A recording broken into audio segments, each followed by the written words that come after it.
حامدا ومصليا ومسلما أما بعد فأعوذ بالله من الشيطان الرجيم بسم الله الرحمن الرحيم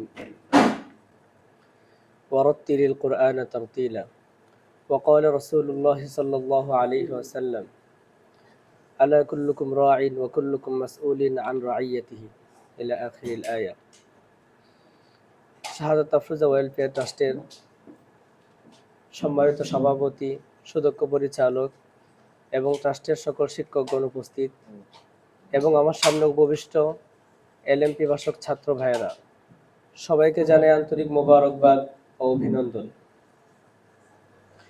আজকে আমি তোমাদের সামনে দাঁড়িয়েছি ভারাক্রান্ত হৃদয় নিয়ে, কারণ এই জায়গাটা শুধু আমার খেদমতের জায়গা ছিল না, এটা ছিল আমার দায়িত্ব, আমার আমানত, আমার পরিবার। কারণ দীর্ঘ 3 বছর যাবৎ এই হিফজ বিভাগে আল্লাহ রাব্বুল আলামিন আমাকে কুরআনের খেদমত করার তৌফিক দিয়েছেন। এটা আমার জীবনের অন্যতম শ্রেষ্ঠ নিয়ামত। তোমরা যারা হিফজ করছো, তোমরা শুধু হিফজই করছো না, তোমরা আল্লাহ রাব্বুল আলামিনের পবিত্র কালাম মুখস্থ করছো। এটা তোমাদের বুকে ধারণ করছো। তোমাদের মান মর্যাদা অনেক বেশি, যা আল্লাহ রাসূল সাল্লাল্লাহু আলাইহি ওয়াসাল্লাম বলেন, খায়রুকুম মান তাআল্লামাল কুরআনা ওয়া আল্লামা। এই পৃথিবীর মধ্যে সর্বোত্তম তারা যারা ইলম শিক্ষা দেয় এবং নিজে শিখে। তো এই মুহূর্তে আমি তোমাদেরকে সংক্ষেপে কয়েকটা নসিহত করব, এগুলা মনে রাখবা, মানার চেষ্টা করবা। তো আমাদের এই ইলমটা শেখার আগে আমাদের যে বিষয়টা সবসময় মাথায় রাখতে হয় সেটা হচ্ছে নিয়ত। ইন্নামাল আমালু বিন্নিয়াত। আমাদের নিয়ত যেন খালেস থাকে। সবার নিয়ত যেন শুধুমাত্র আল্লাহ রাব্বুল আলামিনকে রাজি খুশি করা এবং রাসূল সাল্লাল্লাহু আলাইহি ওয়াসাল্লামকে রাজি খুশি করা, এটাই যেন মাকসাদ হয়। আমি সংক্ষেপে বলবো তোমাদেরকে। 2 নাম্বার, সবসময় কোরআনের সাথে দৃঢ় সম্পর্ক রাখবা। 3 নাম্বার, সবসময় উস্তাদদেরকে সম্মান করবা, ইজ্জত করবা। কারণ উস্তাদদের সম্মান এবং ইজ্জতের মাধ্যমে ইলমের মধ্যে বরকত আসে। সবাই চেষ্টা করবা উস্তাদদেরকে আদব রক্ষা করে চলতে, উস্তাদের সাথে সবসময় ভদ্রতা বজায় রাখবা। 4 নাম্বার হলো গুনাহমুক্ত জীবনযাপন করবা। গুনাহমুক্ত জীবনযাপন করলে তোমাদের মধ্যে ইলমটা স্থায়ী হবে, না হয় এই ইলম তোমাদের মধ্যে থাকবে না। আমাদের ইমাম আবু হানিফা রাহিমাহুল্লাহ তাআলা, উনি ওনার উস্তাদের কাছে দোয়া চাইছিল যে আমি পড়ি কিন্তু আমার পড়া মনে থাকে না। তখন ইমাম আবু হানিফা রাহিমাহুল্লাহ তাআলাকে নসিহত করছিল যে তোমার ভিতরে যদি গুনাহ থাকে তাহলে ইলম তোমার মধ্যে স্থায়ী হবে না, এই জন্য তোমার গুনাহ থেকে মুক্ত থাকতে হবে। তো আমরা যদি গুনাহমুক্ত থাকি তাহলে আমাদের কোরআন, আমাদের ইলম অন্তরের মধ্যে স্থায়ী হবে। 5 নাম্বার যে নসিহত, কোরআন শুধু মুখস্থ করলে হবে না, আমাদের জীবনে বাস্তবায়ন করতে হবে। 6 নাম্বার যে নসিহত, সেটা হলো বেশি বেশি দোয়া করা। আমরা যে সম্মুখীন আছি, যার যে সমস্যা আছে, সেই সমস্যাটা আল্লাহ রাব্বুল আলামিনের কাছে বলা। যাদের মেধা দুর্বল, যারা পড়তে পারি না, মেধা কম, তারা আল্লাহ রাব্বুল আলামিনের কাছে বলবো। কোনো অবস্থায়তে যেন মাদ্রাসা পরিত্যাগ না করি। দেখো, একটা কথা মনে রাখবা যে শয়তান সবসময় আমাদের পিছনে লেগেই থাকে, কিভাবে মাদ্রাসা থেকে দূর করা যায়। একজন ছাত্র হওয়া সহজ, কিন্তু একজন সত্যিকারের আলেম হওয়া, আমলওয়ালা আলেম হওয়া অনেক কঠিন। কারণ শয়তান আমাদেরকে এটা হইতে দেয় না। এই জন্য কোনো অবস্থাতেই কেউ মাদ্রাসা পরিত্যাগ করবে না। যার মেধা নাই, সমস্যা নাই, মেহনত করবা, চেষ্টা করবা, সর্বোচ্চ চেষ্টা করবা। একটা মানুষ যখন চেষ্টা করে তখন তার ইলমের মধ্যে বরকত আসে। আর বেশি বেশি আল্লাহ রাব্বুল আলামিনের কাছে চাওয়া। তোমাদেরকে একজন আলিমের কথা বলছিলাম মনে হয়, ইমাম সাক্কাকি রাহিমাহুল্লাহ তাআলা।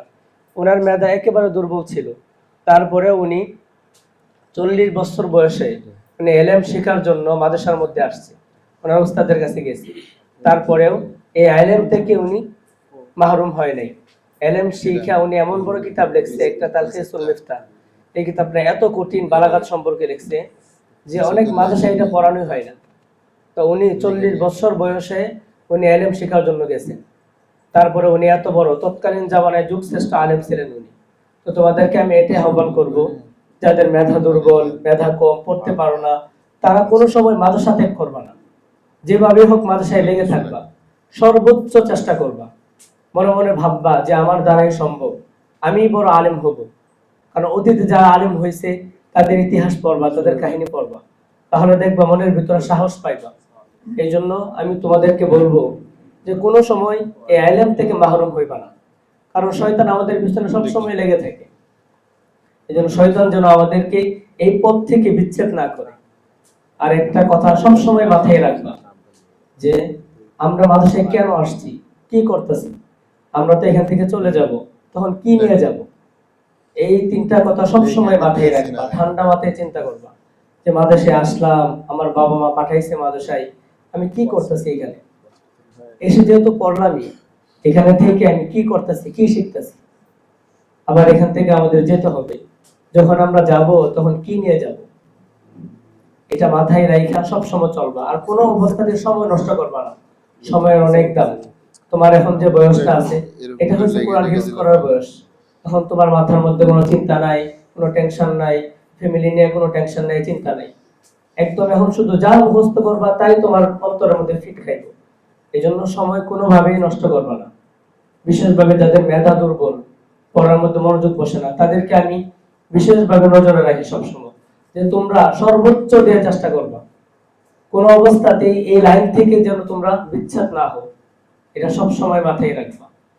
আর দুনিয়ার নিয়ম যেহেতু যেতে হয় এক জায়গা থেকে আরেক জায়গায়, এটা দুনিয়ার নিয়ম। হয়তো আমি এখন যাচ্ছি, সামনের বছর হয়তো আরেকজন যাইবো, পরের বছর হয়তো তোমরা কেউ যাইবা, যারা হাফেজ হয়ে গেছে তারা চলে গেছে। আমি আসার পরে এই বছর যারা হেফজা শেষ করছে তাদেরকে আমি একবারে নতুন অবস্থায় পাইছি, কারো 1 পারা 2 পারা 3 পারা 4 পারা এরকম।